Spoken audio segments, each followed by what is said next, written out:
Yo, YouTube, what's up with your boy, Sports and Fitness Rants? I'm back, guys. Click that like button. Subscribe to my channel. What's up, y'all? Welcome back, guys. Welcome back. Got another great video for you guys today. As usual, you guys know the deal on this channel, man. We must continue to set the record straight. Stop the lies. Stop the narratives, man. Stop them from rewriting the history. Y'all know the deal on this channel, man. We're going to continue. And in this video, we're going to talk about some nonsense you're always hearing, right? From some of these idiots out here in the world, man. These fake podcasters, these ex-NBA players. They'll tell you things like it was easy to score back in Michael Jordan's era. Back when Michael Jordan played, it was easy to score for him, right? Once again, trying to excuse Michael Jordan's greatness, trying to diminish his greatness, his scoring ability, his scoring titles by saying it was easy to score when he played. We're going to talk about in this video. And I want to thank you guys, as usual, man. You guys know the deal, man. I want to thank everybody out there, everyone across the world, everyone across the states, man, for real, man. Much respect to all you guys. Like I said, man, we must continue to stand up. And I really appreciate you guys. I'm truly, truly humble, guys, for real. All you guys rolling with me, man, for real. So you guys know what to do. Turn the volume all the way up. Hit that play button. Remember, these videos are for educational purposes. And let's roll. So, yes, guys, like I said, man, You've often heard some of these fools, I've heard Jason Williams, a.k.a. White Chocolate. I heard him say one time that it was easier to score when Michael Jordan played. And he said all kinds of nonsense. I've heard him put guys like Jrue Holiday on the same breath or the same league or the same level as Gary Payton defensively. I've heard guys like Gilbert Arenas, talk about guys in the 80s, fouling people and fouling people's not playing defense. They'll say things like that to once again diminish the ability of these guys, the era, like I said, the defensive era or the defense of the era. And you've heard them say it was easier to score when Michael Jordan played. Now, in this video, this is not to talk about, Michael Jordan's era as being the hardest era to score in or anything like that. That's not the purpose of this video.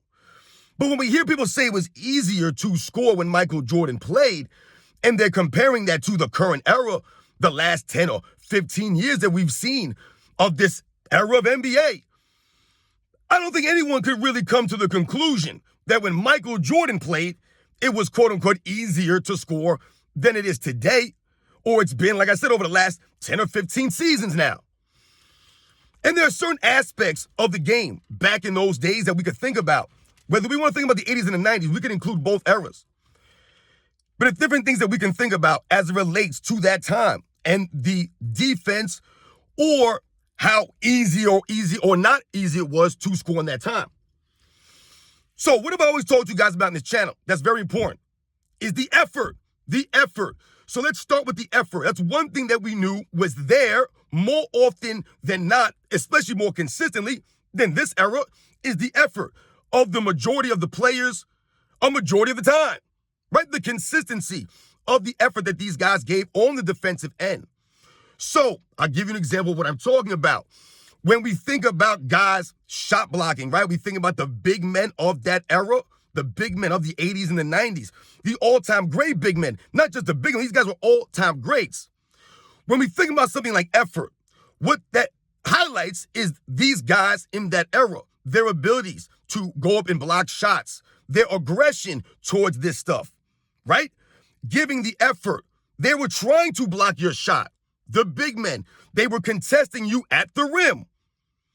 So that goes to the effort that they gave. They earned their reputations, right? The Hakeem Olajuwons, the Patrick Ewings, the Kareem Abdul-Jabbars, right? The Alonzo Mournings, the Dikembe Mutombos.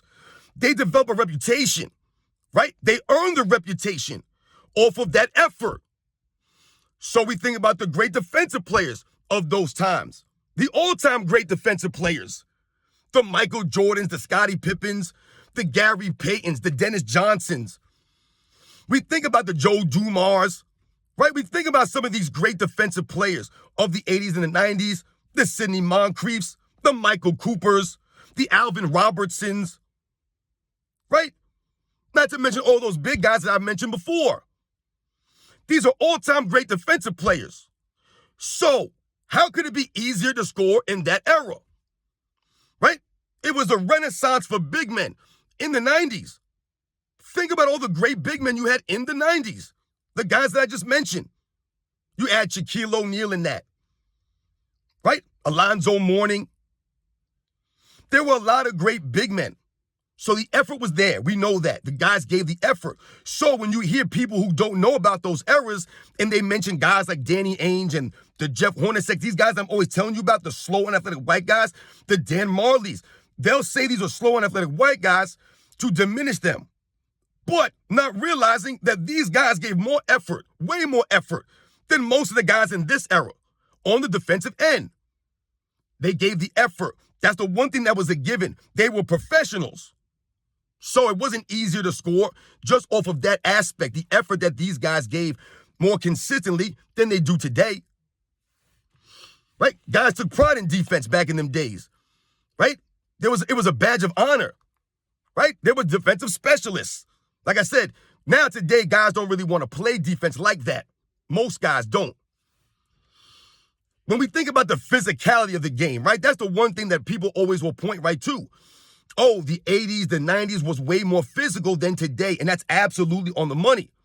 So when we think about the physicality, this is what you'll hear guys try to change the narrative or bend the reality, rewrite the history. Like I said earlier, guys like Gilbert Arenas will say what? J.J. Redick's. Oh, those guys were just fouling out there. That's not playing defense. Fouling guys is not playing defense. That's all they did. They didn't have any skills. They weren't good on defense. They just fouled guys. But what they're not realizing when they say that is they're forgetting about one aspect of the game. And that's the mental aspect. The mental aspect of the game. And what do I mean by that as it pertains to the physicality of the game? And these guys fouling people? What that does is it changes your approach, your mentality, your mental approach to these things. Right? What are you talking about, Robin? Well, what am I talking about? Your mindset now going to the rim. See, today guys don't have to worry about getting a hard foul, an elbow to the face, right? A shoulder to the chest, getting their legs taken out from under them, getting grabbed or tripped or whatever was going on back in them days. They don't have to worry about these things, right? This goes back to the effort, the aggression I was telling you about. These guys were given effort. They had the aggression. They were going to challenge you at the rim. They were going to challenge you in the paint. These were legit big men. You might get hurt. You might get hurt. What did the bad boy Pistons say? We were trying to physically hurt Michael Jordan out there. This is what they said.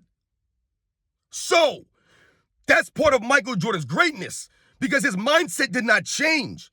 He thought he didn't have to think twice about it. He was always in attack mode. That was Michael Jordan, the relentlessness of him, no fear. Players of today, they don't have to think about these things. Whereas that's what the physicality did for a lot of people back in them days. So when these guys talk about, oh, they just fouled people, that's not defense. No, that's part of the game. That was part of defense. That changed your mindset. If you knew Karl Malone was down there, or you knew Charles Oakley was down there, or Rick Mahorn, or Robert Parrish, an Alonzo Mourning, a Shaq, a Hakeem, a Patrick Ewing, arms flying everywhere, elbows everywhere. You're going to think about that. You're going to be like, should I go in there right now? It's going to make you change your shot, alter your shot. All of those things, guys, goes to the physicality, making it harder to score. How is it easier to score with anything that I've mentioned so far? How does that make you believe it was easy to score somehow when Michael Jordan was playing? Based off of everything that I just said, it would lead you to believe it was much harder to score when Michael Jordan was playing, much harder. Let's think about something like coaching, guys. It was on coaching. Because I'm not saying that the coaches are necessarily bad today. But for me, I have a sense or feeling that the coaching overall back in the 80s and the 90s to me just seemed more consistent, I want to say. I think that's a good word. More consistent. I think the coaching overall with guys like Phil Jackson and the Chuck Daly's and the Pat Rileys and the Hugh B. Browns and the Lenny Wilkens and the Mike Fratellos. You know, I just feel like, you know, the Rick Adelmans and the Jerry Sloans. I don't know, guys. I just feel like the coaching, maybe it was more aggressive. Maybe it was just better. So if we think about that aspect, we think about scoring the ball. These coaches would game plan against Michael Jordan, right? So it was never easier to score for Michael Jordan, and it was never easier to score in his era because, like I said, the coaches were game planning for the other team's premier score, right? They were going to try to limit these guys, make them earn it, right? Make Michael Jordan take 26, 27, 28, 29 shots just to score the 30 points. That's making Michael Jordan earn it, work for it. They would run full court presses. They would run half court traps, a lot of these coaches. That was the way the game was played. Sending double teams in the post. All of these things. Like I said, they ran systems. It was more team-oriented. So the coach's system had to function properly. You had to have the personnel to run a system. So for me, when I think about the coaching, I feel like that made it also harder to score. Because teams are always game planning for the other team's premier score. Trying to get the ball in. Not saying they're not game planning for the team's premier play today. But when we think about coaching overall, in this era right now, you have more emphasis on the individual, right? Guys running their own systems, right? The LeBron Jameses, the Luka Doncic's, right? Guys who are always dominating the ball, the James Hardens, right? These were the guys that were dominating the ball. This is what you have going on now. Whereas back in them days, coaches ran systems. They ran systems. So you couldn't just game plan necessarily, like you can now for a guy when you had systems. So coaches, like I said, you had to be better at game planning. And we all know, like I said, guys, the big men of that era, when Michael Jordan played, if we just think about that, that made it hard to score. This is part of the reason why Michael Jordan had to develop a mid-range game. He couldn't just keep attacking the rim like that, taking that punishment.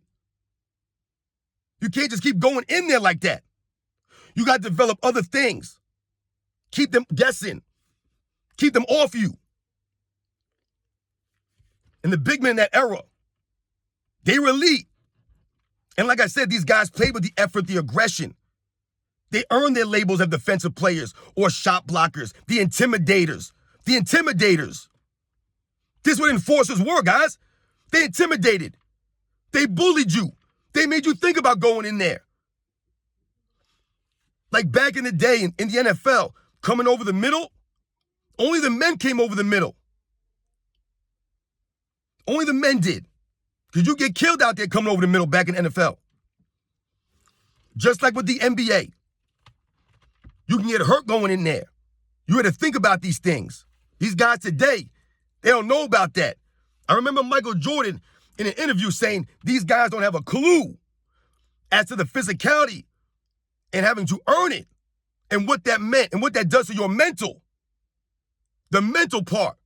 No one mentions these things. You guys know the deal, man. Once again, you guys know it wasn't easier to score when Michael Jordan played. He earned those scoring titles. He took the beatings. He took the legit fouls. A lot of them weren't called.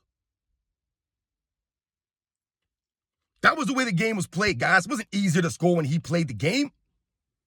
Like I said, when you think about the elite defensive players, the elite shot blockers, like I said, man, the teams, the coaches, the way the game was played, the mentality of these guys, the effort that they gave. There were easy games out there. These guys weren't low managing against each other. When Michael Jordan showed up to play a team, the other star was going to be there. And I told you, they were going to give Michael Jordan their all. Whoever was guarding Michael Jordan, any team, the Chicago Bulls played in the 90s, they was coming for the Bulls. They was coming to prove themselves against Michael Jordan and the Bulls. You guys know the deal, man. I'll catch you guys on the next one.